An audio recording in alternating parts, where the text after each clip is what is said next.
वाला व्यू। इसके पहले हम लोग सिंपल सेंटेंस, कंपाउंड सेंटेंस और कॉम्प्लेक्स सेंटेंस क्या होता है उसके बारे में समझ चुके हैं। अब हम लोगों को यह देखना है कि कैसे वाक्यों को जोड़ा जाता है।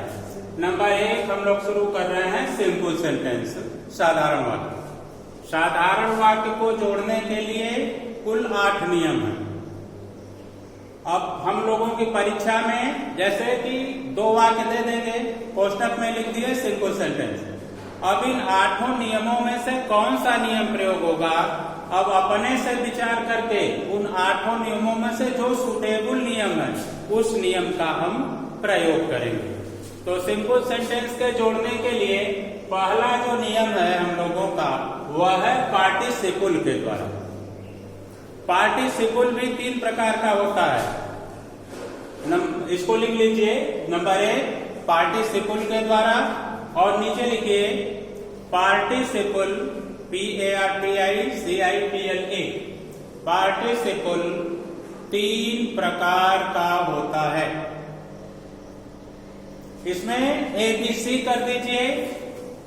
A प्रेजेंट पार्टिसिपल के द्वारा।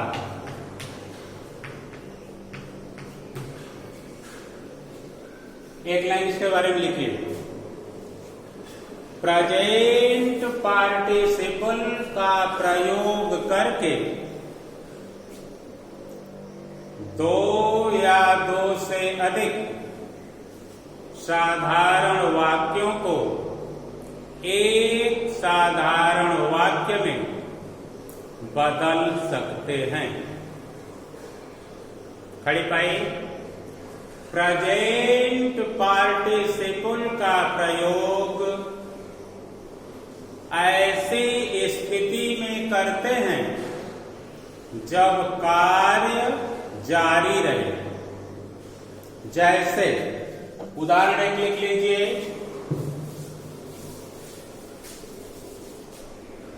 पहला वाक्य, रामू took his book। दूसरा वाक्य, he went to school। मान लीजिए 2 वाक्य हैं। रामू took his book, दूसरा वाक्य है he went to school। इसको एक वाक्य में जोड़ना है तो प्रेजेंट पार्टिसिपल का प्रयोग। प्रेजेंट पार्टिसिपल का मतलब है क्रिया में ING लगा देंगे।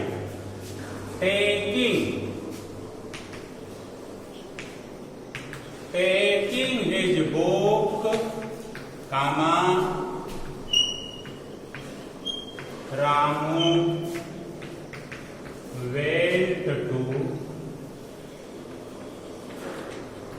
स्कूल। क्या काम जारी है। टेकिंग हिज बुक, अपनी पुस्तक लेकर रामू स्कूल गया। पुस्तक का लेना और स्कूल जाना दोनों काम एक साथ जारी है, इसलिए प्रेजेंट पार्टिसिपल का प्रयोग। ठीक है। बी हेडिंग दीजिए। परफेक्ट पार्टिसिपल के द्वारा। बी परफेक्ट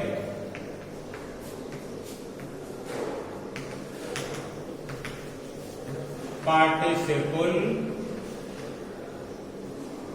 के द्वारा।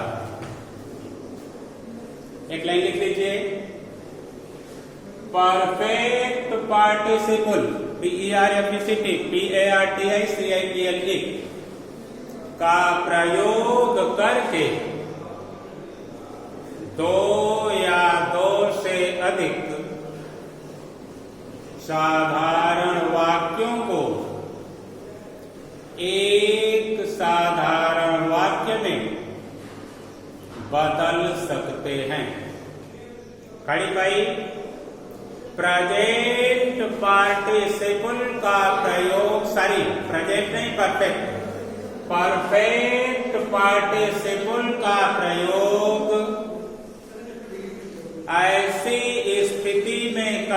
हैं जब कार्य समाप्त हो चुका हो।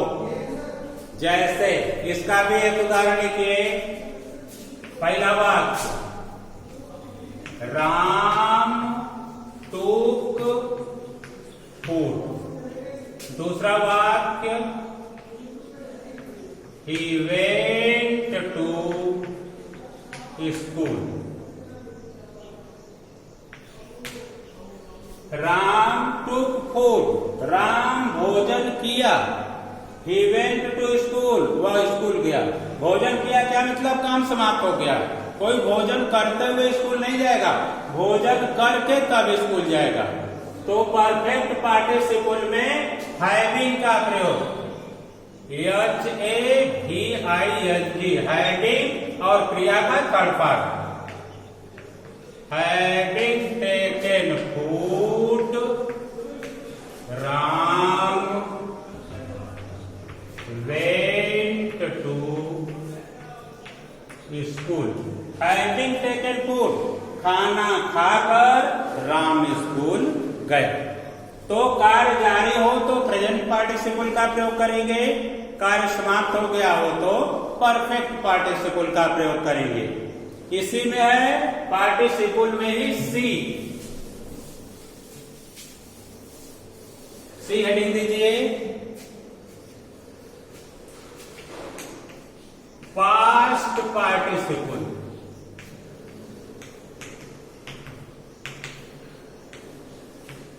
पास्ट पार्टिसिपल के द्वारा। एक लाइन इसके बारे में लिख लीजिए। पास्ट पार्टिसिपल का प्रयोग करके दो या उससे अधिक साधारण वाक्यों को एक साधारण वाक्य में बदल सकते हैं। जैसे पास्ट पार्टिसिपल में क्या होता है? क्रिया का थर्ड फॉर्म प्रयोग होता है। जैसे इसका भी एक उदाहरण लिख लीजिए। पहला वाक्य, आई हैव ए चेयर, मेरे पास एक कुर्सी है। दूसरा वाक्य, इट इज ब्रोकन, मेरे पास एक कुर्सी है या टूटी हुई है। कंबाइन कर दीजिए, क्या हुआ? मेरे पास एक टूटी हुई कुर्सी है। I have a broken chair, मेरे पास एक टूटी हुई कुर्सी। देखिए यहाँ एक ब्रोकन क्रिया का थर्ड फॉर्म है, लेकिन क्रिया का थर्ड फॉर्म होते हुए भी एडजेक्टिव का काम कर रहा है, चेयर की विशेषता बतला रहा है। मेरे पास एक टूटी हुई कुर्सी है। तो ये तीन प्रकार के हैं participle, present participle, perfect participle और पास्ट पार्टिसिपल। ठीक है। नियम नंबर 2,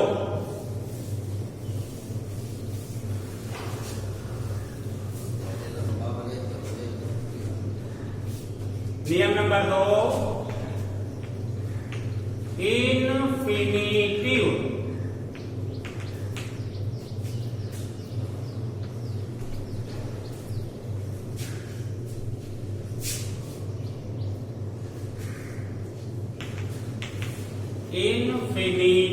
के द्वारा। एक लाइन लिख लीजिए इसके बारे में। इन्फिनिटिव का प्रयोग करके दो या दो से अधिक साधारण वाक्यों को एक साधारण वाक्य में बदल सकते हैं। जैसे इसका भी एक उदाहरण लिख लीजिए। पहला वाक्य, I am going to the market. दूसरा वाक्य, I shall buy BUY buy a book. I am going to the market. मैं मार्केट जा रहा हूं. I shall buy a book. मैं एक किताब खरीदूंगा. कंबाइन कर दीजिए. I am going to the market to buy a. अब यहां जो टू बाई है या जो बाई है इन्फिनिटिव है. क्रिया के पहले टू लग गया तो वह मुख्य क्रिया नहीं है बल्कि वह इन्फिनिटिव हो गया. तो I am going to the market to buy a book. मैं एक पुस्तक खरीदने के लिए बाजार जा रहा हूं. बस आज इतना.